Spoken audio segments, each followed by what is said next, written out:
최근 이재명 대통령이 쏘아올린 환단고기로 인해 다시금 우리 안에 당군의 존재성에 대해 치열한 공방이 오가고 있다. 환빠 논쟁이죠. 저는 잘 모르겠습니다. 왜 몰라요 그걸? 환빠 논쟁이라고. 아는 사람 없어요? 그잖아 당군 환단고기 예. 그 주장하고 연구하는 사람들을 보고 비하해서 환빠라고 부르잖아요. 특별히 관심이 없는 모양이군요. 고대 역사 부분에 대한 연구를 놓고 지금 다툼이 벌어지는 거잖아요. 네네, 그렇습니다.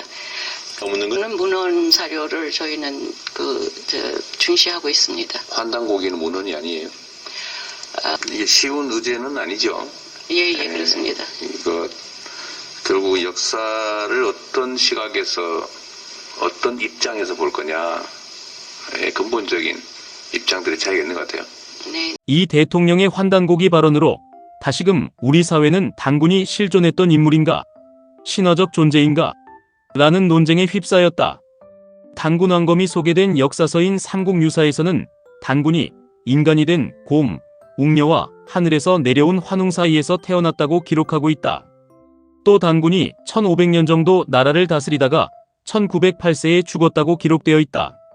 제왕웅기는 1038년 다스렸다고 했으며 동국통감은 1048년 동안 재위했다고 기록하고 있다. 동국통감은 기원전 2333년이라는 건국연도의 근거가 되는 책이기도 하다. 국사학계는 삼국유사의 내용을 신화적 묘사로 받아들이며 당군이 특정 개인의 명칭이 아닌 당시 제사와 정치를 아우르는 지배자들의 직함으로 해석하고 있다. 따라서 한 명이 1500년을 다스린 것이 아니라 수십 명이 통치했다고 받아들이면서 국가고 조선을 건국하고 다스리는 과정을 신비적으로 신성하게 기록한 것이라고 평가하고 있다. 이것이 현재 상고사를 바라보는 주류 기조이다.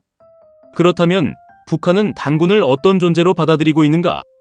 상식적으로 김씨 3대 부자 독재 정권이기에 당군의 존재를 전면 부정할 것 같지만 아이러니하게도 그 정반대이다. 북한이 한국보다 더 철저하게 당군을 섬기고 있다. 이것이 정말 사실인가? 이번 시간은 북한이 당군을 섬기는 이유에 대해 구체적으로 알아보자.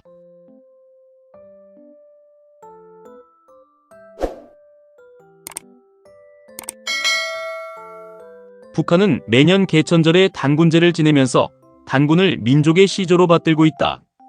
북한의 당군에 대한 인식은 1993년 당군능 발굴 전후로 극명하게 갈린다. 당군을 봉건지배층이 만들어낸 가공의 신화, 계급의식을 마비시키는 조작된 신화라고 부정했던 북한이 당군능을 발굴하면서 당군을 민족의 시조로 공식적으로 인정하기 시작했다. 김일성은 사망하기 직전까지 당군능 개건 공사 현장을 수차례 방문하여 지도할 정도로 큰 관심을 보였었다. 김일성의 지시로 평양 강동군에서 당군능이 발굴되었을 때 북한은 이를 신화 속에 묻혀있던 민족의 시조를 수령님이 찾아주신 사변이라고 선전했다. 여기서의 핵심은 당군을 실존인물로 확정한 뒤 그와 김일성을 민족의 시조와 현대 조선의 시조라는 관계로 연결시킨 것이다. 생물학적 조상은 당군이지만 인민들에게 사회정치적 생명을 부여해줘서 민족을 부활시킨 은인은 김일성이라고 가르쳤다. 또 하나는 민족의 시조가 평양 땅에 실존했으므로 한반도의 유일한 정통성은 북한에게 있다는 선언이었다. 북한은 당군을 신화가 아닌 실존인물로 상정하며 평양의 당군능을 정통성의 근거로 삼았던 것이다. 남한이 당군을 신화적 인물 또는 한 개인이 아닌 수십 명의 지배자들을 통칭하는 직함이라고 정립해갈 때 북한은 당군의 유골과 무덤이라는 실체를 내세워 역사주권 싸움에서 우위를 점하려 했던 것이다. 1994년 10월 당군능이 완공되면서부터 북한은 개천절에 당군제를 지내기 시작했다. 우리 국사학계는 평양 당군능을 고조선이 아닌 고구려 양식석 실묘로 평가하면서 북한의 발표를 인정하지 않았다. 1997년에 시작된 주체연호도 당군 조선과 연결된다. 주체연호는 김일성이 출생한 1912년을 주체1년으로 정하는 것을 말한다. 김정일은 수령님이 민족의 시조를 찾아주셨다라는 논리를 내세웠고 그 연장선에서 주체연호를 공포해 당군에 의해 시작된 민족사를 김일성이 주체 조선으로 완성했다는 서사를 만들어냈던 것이다. 이것은 자연스럽게 김정일로의 권력 승계 정당성을 확보해 주었다. 이 시기 단군제는 단순한 제사가 아니라 주체연호를 쓰는 주체조선이야말로 단군 조선의 적통임을 선포하는 정치적 의례였다. 남한이 단군을 추상적인 관념으로 모실 때 북한은 그를 김일성 가문의 정당성을 뒷받침하는 역사적 배경으로 내세운 것이다.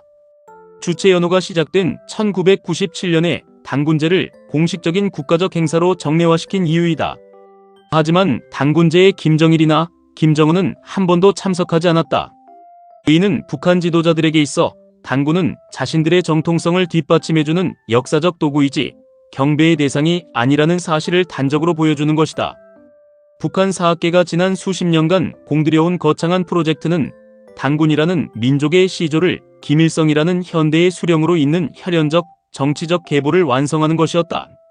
이는 단순한 역사복원 차원을 넘어 북한 정권을 하나의 거대한 민족국가의 중심에 두면서 남한의 역사까지도 흡입시키려는 고도의 전략이었다.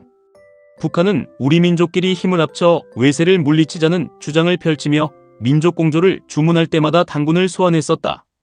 남한 내 민족주의 성향이 강한 종교나 단체들에게 접근했고 2000년대 초반에는 남한의 관련 단체들이 평양을 방문해 북측과 함께 개천절 행사를 치르기도 했다.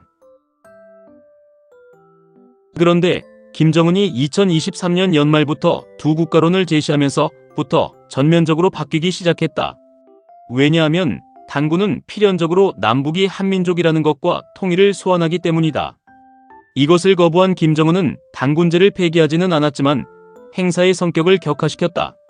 이전에는 직접 참석하지 않더라도 당비서급, 특히 통일전 선부장의 주도하에 단군민족통일협의회라는 대남기구가 주관을 했었다. 그만큼 단군제는 우리는 한민족임을 강조하는 통일전선의 주 무대였었다. 그런데 김정은의 지시로 이 단체가 해체되고 행사 주관을 민족유산보호국이 맡게 되었다. 단군을 그들만의 역사적 자산으로 삼겠다는 신호탄이다. 심지어 2024년 10월을 전후해 노동신문을 비롯한 북한 공식 매체에서 주체연호 표기가 사실상 중단되기 시작했다. 주체연호는 단군이 시작한 민족사를 김일성이 완성했다는 논리의 결정판이자 북한 인민들에게 김일성이 시간의 주인임을 분명히 보여주는 표식이었다. 유훈 통치의 정점으로 세워졌던 이 시간의 축이 예고도 없이 사라진 것이다. 이는 북한 체제가 지난 30년 동안 공들여 쌓아온 역사서사를 통째로 개조하고 있음을 의미한다. 따라서 주체연호 폐기는 김일성의 후광에서 탈피하려는 김정은의 권력 독점욕의 표출이라는 해석이 가능하다. 그 상징이 우리 민족제일주의에서 우리 국가제일주의로 바뀐 것이다. 북한은 2025년을 위대한 김정은의 시대라는 슬로건을 내걸며 김정은, 조선임을 내외적으로 강력히 선전하고 있다. 북한은 단군이 김정은, 강국의 역사적 배경이라는 사실은 계속 유지하면서 더 이상 남한과 공유할 수 없는 북한만의 고유문화 자산임을 강력하게 주지시키며 독점하려고 하고 있다. 이때 이 대통령이 단군과 관련된 환단고기에 대해 발언한 것이다. 의도하지는 않았겠지만 남북한이 한 민족임을 북한에게 보내는 하나의 대북 메시지로도 읽히게 되었다. 상고사에 대한 연구를 제고하라는 자체가 단군이 남북한의 공동유산임을 북한에게 상기시키는 효과가 분명히 있기 때문이다. 또한 남북이 같은 민족이 아님을 선포하는 김정은의 두 국가론과 정면으로 충돌하는 지점이기 때문이다. 물론 이 대통령은 저런 의도는 전혀 없었던 것으로 보인다. 오히려 환단고기를 꺼낸 것은 다른 측면이 더 크다. 환단고기를 주장하는 사람들, 소위 환빠들을 대부분 민족주의, 국수주의 성향이 강한 보수주의 사람들이라고 우리 사회는 치부한다. 하지만 정반대 성향의 사람들, 친북, 종북주의자들도 환단고기를 옹호했다는 사실이다. 그 대표적 인물이 범민련 의장이었던 강인함 목사다. 그는 주체사관을 설파하며 주한미군 철수, 국가보안법 폐지를 주장했던 자이다. 북한에서 1993년 단군능을 발굴하면서 단군을 민족의 시조로 공식 인정하고 매년 개천절에 단군제를 지내자 강인함은 환단고기를 높이 평가하며 2008년 새번역 환단고기 출판을 주도했었다. 주체사관으로 환단고기를 풀이했다. 그는 조국 통일의 제물이 되겠다고 하면서 2009년 자살로 생을 마쳤다. 친북 세력들은 그의 정신을 따른다고 하면서 주한미군 철수, 국가보안법 폐지를 외쳤다. 이제가 반출한 이 땅을 깨끗이 썰어주시고 죽어서나 살아서나 조국 사랑, 조국 해방, 해방 예수의 정신을 그대로 실천할 수 있도록 이 땅을 보살펴 주시옵소서. 금행하시옵소서. 조국 통일을 위해 헌신해온 의장님은 해방하는 그 순간에도 스스로를 감미자 주어 조국 통일의 재단 위에 올려놓았습니다. 민족 반영머리들은 양키들을 대놓고 민족 공유를 더 가중시키고 있습니다. 지금은 그 어느 때보다 의장님의 굳은 신념을 가슴에 새기고 전진해야 할 때임을 절감합니다. 우리는 강인한 변민이란 정신으로 반드시 머지않은 장래에 민중 주체의 세상을 건설할 것이다. 모두가 이제와 4대 내국놀이의 숨통을 끊어버릴 반미 부국 강단에 한 사람같이 떨쳐나서 조국의 자주통일을 하루빨리 앞당기자. 이들은 강인함 정신을 계승하자면서 조국 통일, 조국 해방을 주구장창 외쳤다. 그런데 너무나 충격적인 사실은 그렇게 목 터져라 조국 통일을 외쳤던 이들이 김정은이 두국가론을 제시하자마자 통일이라는 말을 전혀 입 밖으로 꺼내지 않고 있다는 사실이다. 국법을 어기고 평양까지 가서 통일을 위해 목숨 바치겠다고 큰소리쳤던 한상열 목사도 지금은 입을 꾹 다물고 있다. 이처럼 지금은 누구 하나 통일을 말하는 자가 없다. 너무나 이상하지 않은가? 그들 스스로 종북주의자임을 자백하는 꼴이다. 한상열은 평양교회에 가서 김일성의 유훈이 한반도에 임하게 해달라고 기도까지 했던 자다. 김정은이 두국가론을 말한다고 해서 통일을 외치지 못한다는 것이 말이 되는가? 우리는 어느 때보다 통일을 말하고 통일을 노래해야 한다.